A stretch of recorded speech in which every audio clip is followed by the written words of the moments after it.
दोस्तों कहते हैं इतिहास यूं ही नहीं लिखा जाता। उसके लिए कठिन परिश्रम और बहुत ढेर सारा त्याग चाहिए होता है।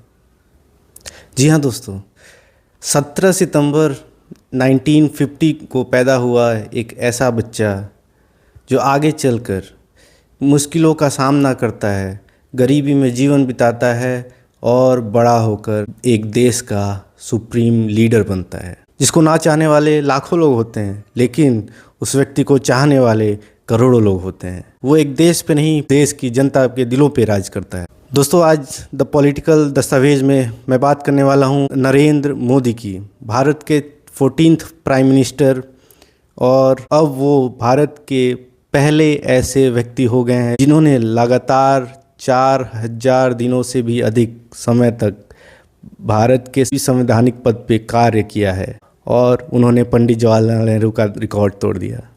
दोस्तों, ये कहानी शुरू होती है 17 सितंबर 1950 से। नरेंद्र दामोदर दास मोदी। नरेंद्र बचपन से ही काफ़ी प्रतिभाशाली थे और वो हर चीज़ में जिज्ञासा प्रकट करते थे। बचपन से उनका पालन पोषण उनकी माँ और उनके पिताजी ने किया। नरेंद्र का बचपन गरीबी में बीता था। उनके पिताजी वडनगर रेलवे स्टेशन पे एक ठेला लगाते थे चाय का, और वही चाय के ठेले पर आगे चल के नरेंद्र ने भी चाय बेचना शुरू कर दिया। लेकिन चाय बेचने से लेकर आज भारत के प्रधानमंत्री बनने तक नरेंद्र मोदी का सफ़र काफ़ी चुनौतीपूर्ण रहा। इस चुनौती का उन्होंने बखूबी सामना किया और एक महान नेता बनकर उभरे। दोस्तों, नरेंद्र मोदी अपने शुरुआती दिनों में वडनगर के सरकारी स्कूल में जाते थे। वहाँ उन्होंने 5वीं के बाद ही संघ, भारतीय जनसंघ को ज्वाइन कर लिया था, और संघ के विचार और आचार उनके ऊपर काफ़ी प्रभाव डाले थे। 1980 के आते आते उन्होंने भारतीय जनता पार्टी को ज्वाइन किया और आगे चलकर गुजरात में बीजेपी को एक मजबूत स्थिति में लाने का काम किया। दोस्तों, नरेंद्र मोदी जब 2001 में गुजरात के चीफ मिनिस्टर बनते हैं, तब तक वो किसी भी राजनीतिक पद पर आसीन नहीं थे, और ना ही वो किसी MLC या MLA कोई भी चुनाव, इवन दो ग्राम प्रधान का भी चुनाव नहीं लड़े थे। लेकिन वही होता है ना, जो हिम्मत करता है, जो मेहनत करता है, भगवान भी उसी का साथ देते हैं। 2001 में नरेंद्र मोदी गुजरात के CM बनते हैं, और कार्यभार संभालते ही उनके साथ उनके कार्यकाल में ही एक बहुत बड़ी दुर्घटना हो जाती है, गोधरा कांड।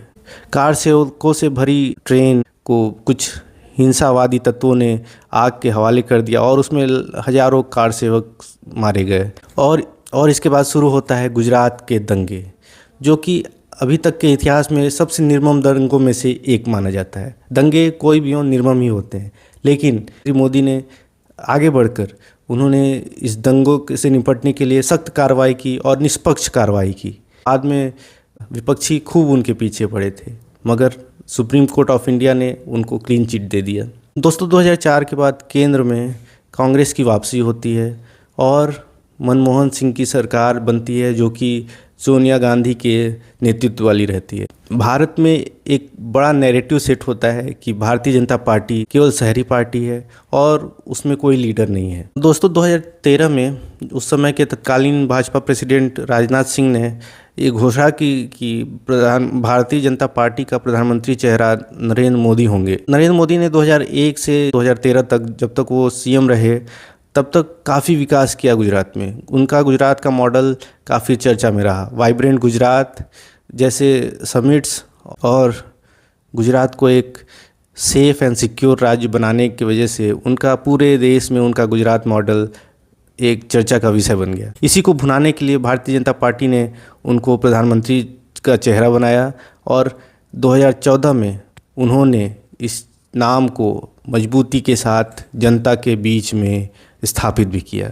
भारत के 14वें प्रधानमंत्री श्री नरेंद्र दामोदर दास मोदी चुन लिए गए। दोस्तों, ये अपने आप में ही एक हिस्ट्री था कि कैसे पहली बार भारत में एक गैर कांग्रेसी सरकार पूर्ण बहुमत से आती है। 274 से भी अधिक सीटें भारतीय जनता पार्टी इस चुनाव में ले आई और बन गई भारत की सबसे बड़ी पार्टी।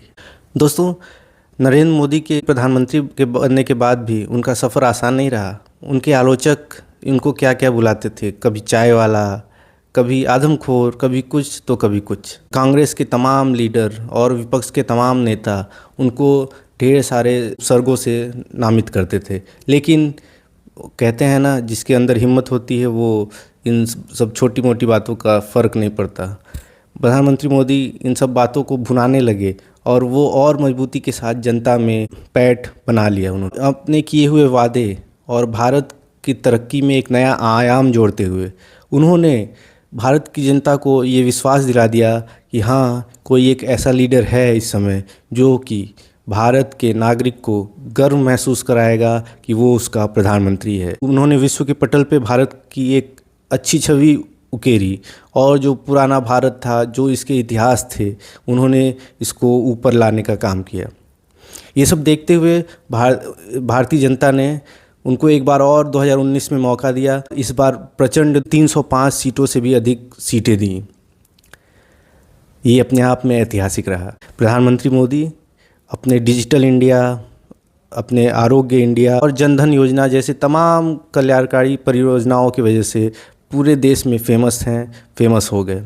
और साथ ही साथ उन्होंने गरीबों को मुफ्त में राशन और रोज़गार देने का जो वादा पूरा किया, वो उनके लिए एक मील का पत्थर साबित हुआ। भारत की राजनीति आज बिना नरेंद्र दामोदर दास मोदी के पूरी नहीं होती। नरेंद्र मोदी भारत के पहले ऐसे प्रधानमंत्री हैं जो कि आज़ाद भारत में पैदा हुए हैं। नरेंद्र मोदी लगातार 3 बार 2014, 2019 और 2024 में भारत के प्रधानमंत्री चुने गए और ये अपने आप में ही ऐतिहासिक रिकॉर्ड है। आज जब हम चर्चा कर रहे हैं तो उन्होंने भारत के प्रथम प्रधानमंत्री श्री जवाहरलाल नेहरू के 4398 दिनों के रिकॉर्ड को तोड़ते हुए सबसे लंबे समय तक प्रधानमंत्री पद पे बने रहने का रिकॉर्ड ने नाम कर लिया और ये अपने आप में एक बहुत बड़ा रिकॉर्ड है। दोस्तों, 1952 के बाद से अभी तक भारत में किसी का भी इतना ज़्यादा जनता के दिलों में बैठ बना पाना मुश्किल रहा, लेकिन नरेंद्र मोदी जो आज की उभरती पॉलिटिक्स और कल के आने वाले पॉलिटिक्स दोनों में फिट बैठते हैं। उन्होंने दिखा दिया कि कैसे इंसान जो इच्छा शक्ति से अपने आप को राजनीति के उस उच्च शिखर पे ले जा सकता है जिसकी कोई कल्पना भी नहीं कर सकता है। दोस्तों, आप क्या सोचते हैं नरेंद्र मोदी के बारे में? हमें कमेंट बॉक्स में ज़रूर बताइएगा। मिलते हैं एक नए वीडियो में, तब तक के लिए देखते रहिए द पॉलिटिकल दस्तावेज।